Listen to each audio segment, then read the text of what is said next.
नमस्कार दोस्तों, नमः शिवाय। जीवन ज्योति चैनल में आप सभी का हार्दिक स्वागत करती हूँ। दोस्तों, दिवाली आने वाली है। दिवाली में हम माँ लक्ष्मी जी का पूजन करते हैं, गणेश भगवान जी का पूजन करते हैं, माँ सरस्वती जी का पूजन करते हैं और हमारी यही इच्छा होती है कि हमारे घर में सुख समृद्धि का वास हो। माँ लक्ष्मी जी अस्थायी रूप से हमारे घर में निवास करें, हमारे हृदय में निवास करें। तो दोस्तों, सबसे पहला नियम क्या होना चाहिए? माँ लक्ष्मी जी के स्वागत का सबसे पहला नियम है स्वच्छता, सफाई। यदि हमारे घर में सफाई नहीं होगी तो माँ लक्ष्मी जी कभी हमारे घर में प्रवेश नहीं करेंगी। दिवाली पूजन करने से पहले हम अपने घर की साफ सफाई करते हैं। तो मैं ये बता देना चाहती हूँ कि हम सफाई किस प्रकार से करें, कौन सी ऐसी चीजें हैं जिसे हम घर से निकाल दें, घर में जो नकारात्मक ऊर्जा फैलाती हैं और माँ लक्ष्मी जी को अप्रसन्न करती हैं। तो आइए इस वीडियो के माध्यम से हम जानें कि सफाई हम दिवाली की किस प्रकार से करें जिससे कि माँ लक्ष्मी प्रसन्न हो और हमारे घर में प्रवेश करें, अस्थायी रूप से निवास करें। तो दोस्तों, यदि आप मेरे चैनल पे नए हैं तो प्लीज मेरे चैनल को जरूर सब्सक्राइब कर लीजिएगा। वीडियो यदि पसंद आता है तो इसे लाइक और शेयर भी कीजिएगा। बेल आइकन को प्रेस करना बिल्कुल ना भूलिएगा। मेरे सभी भाई बहनों से मैं यही निवेदन करना चाहती हूँ कि आप ये ना सोचें कि दिवाली कल है तो आज तक हम सिर्फ घर की सफाई में लगे रहें। बिल्कुल भी नहीं, क्योंकि धनतेरस से ही हमारे जो दिवाली होती है वो 5 दिनों की होती है, 5 दिवसीय उत्सव होता है ये। धनतेरस से हम शुरू करते हैं नए दियों को जलाना और भैया दूज तक हम दीप जलाते हैं और माँ लक्ष्मी जी को प्रसन्न करते हैं, उनका आशीर्वाद लेते हैं। तो धनतेरस से पहले घर की साफ सफाई पूरी तरह से हो जानी चाहिए, जिसमें कि घर के हर कोने, जाले, घर के जो कपड़े हैं, जो भारी वस्त्र हैं, जैसे घर के चद्दर, पर्दे हो गए और घर के जो जितनी चीजें हैं, सामग्री, घर के जो सामान हैं, जैसे कि किचन के डिब्बे, कंटेनर, बड़े जो डिब्बे बार बार इस्तेमाल नहीं होते वो भी, मतलब कहने का सारी सफाई सूक्ष्म से लेके विस्तृत सफाई तक दिवाली में हमको करनी होती है। अब हम ऐसी कौन सी चीजें हैं कि जो घर से हमें बाहर निकाल देना बहुत जरूरी होता है, जैसे कि आपके घर में जूते चप्पल पड़े होते हैं जिनका की यूज हम नहीं करते हैं और ये सोचते हैं कि चलो रखा है कभी इसे पहन लेंगे, लेकिन ऐसा होता नहीं है, वो पड़े के पड़े ही रह जाते हैं। ऐसी चीजें घर में नकारात्मक ऊर्जा फैलाती हैं और माँ लक्ष्मी जी को अप्रसन्न करती हैं। तो सबसे पहले यदि आप देख रहे हैं कि उन जूतों चप्पल का इस्तेमाल हम नहीं कर रहे हैं तो उनका लालच न करें, कृपया उन्हें बाहर फेंक दें, या तो कोई जरूरतमंद हो, यदि वो सही है, पहनने लायक है तो किसी जरूरतमंद को आप दे सकते हैं। जरूरी नहीं है कि यदि टूटा फूटा नहीं है तब भी बहुत सारे जूते चप्पल लोग शौक से खरीद लेते हैं और यूज नहीं कर पाते हैं, वो रखा का रखा रह जाता है, तो आप लोग उसे निकाल के बाहर फेंक दें।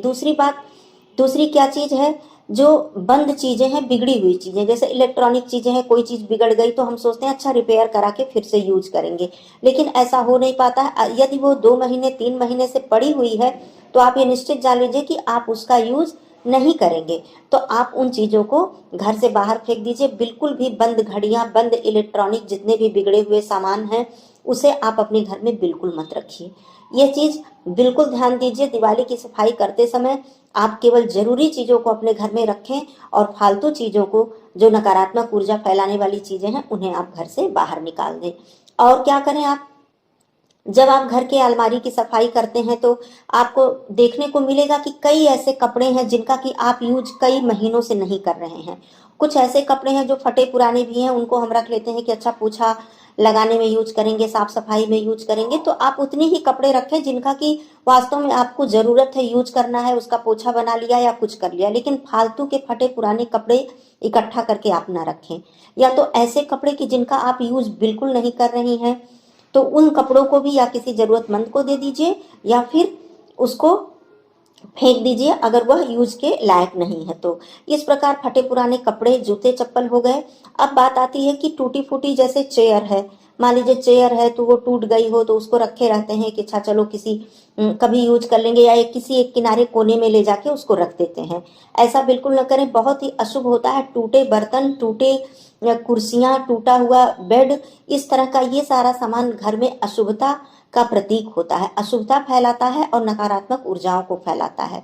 तो टूटे हुए बर्तन हो तो उसे तुरंत चेंज कर दें, पुराने बर्तन के बदले में देकर नया बर्तन ले लें, और या तो बिल्कुल ही यूज के लायक नहीं है तो उसे बाहर फेंक दें। टूटे हुए कप, जो होते हैं कप अक्सर टूट जाते हैं, उनका हैंडल टूट जाता है तो हम उसे रख देते हैं कि अच्छा कुछ यूज में आ जाएगा। तो बिल्कुल भी आप इस बात को समझ लें कि माँ लक्ष्मी जी का पूजन करना ही सबसे महत्वपूर्ण नहीं है दोस्तों, उनके स्वागत की तैयारी करना भी सबसे ज्यादा महत्वपूर्ण होता है। ये जो सफाई है, ये जो स्वच्छता है, ये उनके स्वागत की तैयारी है। उनके आगमन के लिए हम उनको निमंत्रित करते हैं, आमंत्रित करते हैं कि मेरे घर में माँ लक्ष्मी जी आएं और अस्थायी रूप से निवास करें। तो यह सब चीजें बहुत जरूरी हैं। स्वच्छता का जब तक ध्यान नहीं दिया जाएगा तब तक माँ लक्ष्मी जी के घर में प्रवेश नहीं करेंगी। तो टूटे हुए कप, टूटे हुए बर्तन आप बिल्कुल किसी भी परिवार के सदस्य को उसमें भोजन न दें, यूज न करें और घर में न रखें।